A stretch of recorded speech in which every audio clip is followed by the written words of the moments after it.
Donc la RMN du proton ou résonance magnétique nucléaire du proton est une technique d'analyse et d'identification des espèces chimiques. Donc par exemple, si on connaît la formule brute d'une molécule et son spectre RMN, on peut réussir à déterminer sa formule développée. Donc on va voir un petit peu comment obtenir un spectre RMN, puis ensuite on va voir le vocabulaire qui est lié à la spectroscopie RMN. Alors déjà, il ne faut pas connaître précisément comment on obtient un spectre RMN, mais il faut savoir qu'on va utiliser le phénomène de résonance du proton, autrement dit du noyau d'hydrogène, lorsqu'on le place dans un champ magnétique. La résonance va être caractérisée par une fréquence de résonance que l'on va noter mu et qui va s'exprimer comme toutes les fréquences en Hertz. Le phénomène de résonance et donc la fréquence de résonance vont dépendre de l'environnement du proton. Donc si la densité électronique est importante autour du proton, on va dire qu'il y a un blindage important.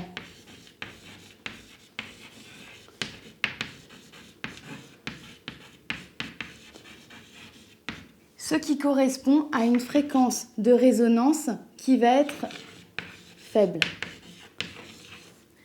Si maintenant on a une densité électronique qui est faible autour du proton, on va dire que le proton est déblindé.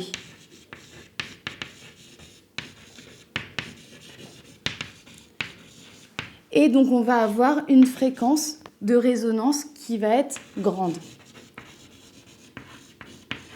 Alors on a le cas du proton déblindé, c'est le cas où le proton a dans son environnement un atome électronégatif, c'est-à-dire un atome qui va avoir tendance à attirer vers lui les électrons. Alors, si on regarde un spectre RMN, on se rend compte qu'on a un axe horizontal ici, qui n'est pas gradué de gauche à droite, mais de droite à gauche, avec donc une grandeur qui est indiquée ici delta dans l'unité ppm et une valeur à 0 qui est indiquée par TMS. Donc on va voir un petit peu à quoi correspondent ces différentes choses. Donc le delta qui est ici, on appelle ça le déplacement chimique.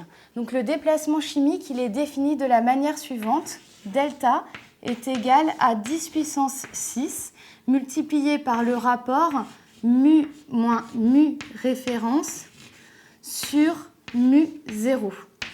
Alors, mu, c'est la fréquence de résonance du proton. Mu référence, c'est la fréquence de résonance de référence. On va voir donc quelle est cette fréquence. Et mu 0, c'est une fréquence d'une radiation qui est utilisée pour l'expérience. Donc si on regarde la formule, on a une fréquence en haut, une fréquence en bas. Donc normalement, le déplacement chimique devrait être sans unité. Mais on va avoir comme unité le ppm qui signifie partie par million et qui provient du 10 puissance 6 qu'on a ici. Donc effectivement, pour s'affranchir des puissances de 10, on multiplie tout par 10 puissance 6. Et si on veut retrouver ce rapport qui est là, il suffit de diviser le déplacement chimique par 10 puissance 6.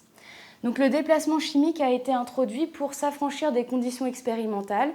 Ainsi, le déplacement chimique dépend juste de l'hydrogène dans son environnement. Donc on va voir maintenant d'où vient cette fréquence de référence. La fréquence de référence est celle du TMS. Donc c'est des abréviations pour dire tétraméthylsilane. Le tétraméthylsilane, c'est la molécule dont la formule semi-développée est représentée ici. Dans cette molécule, on a 12 protons équivalents qui sont là, qui sont très blindés. Et on va considérer que donc le déplacement chimique pour ces protons très blindés, ce sera 0 ppm. Donc la conséquence de ça, c'est que lorsqu'on a une densité électronique importante, donc un blindage important, une fréquence de résonance faible et donc un déplacement chimique qui sera petit, proche de 0.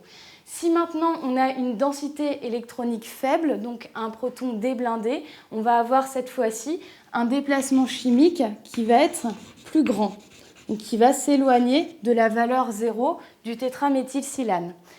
Donc on va trouver dans les tables, donc ça c'est des données qu'on va vous donner, il ne faut absolument pas les apprendre par cœur, des déplacements chimiques de protons qui sont situés à côté de certains groupements fonctionnels. Par exemple, si on a un proton ici qui est situé sur un carbone lié à un oxygène, on trouvera un déplacement chimique qui sera compris entre 3 et 4,5 ppm. Si on a un proton qui est relié à un carbone relié à un halogène, que j'ai ici modélisé par un X, donc les halogènes, c'est les atomes qui sont dans l'avant-dernière colonne du tableau périodique, on aura un déplacement chimique qui sera de 2,5 à 4 ppm. Dernière chose à préciser ici, si on augmente le nombre d'halogènes autour du carbone, on va déblinder de plus en plus le proton qui est là et donc on va avoir un déplacement chimique de plus en plus grand.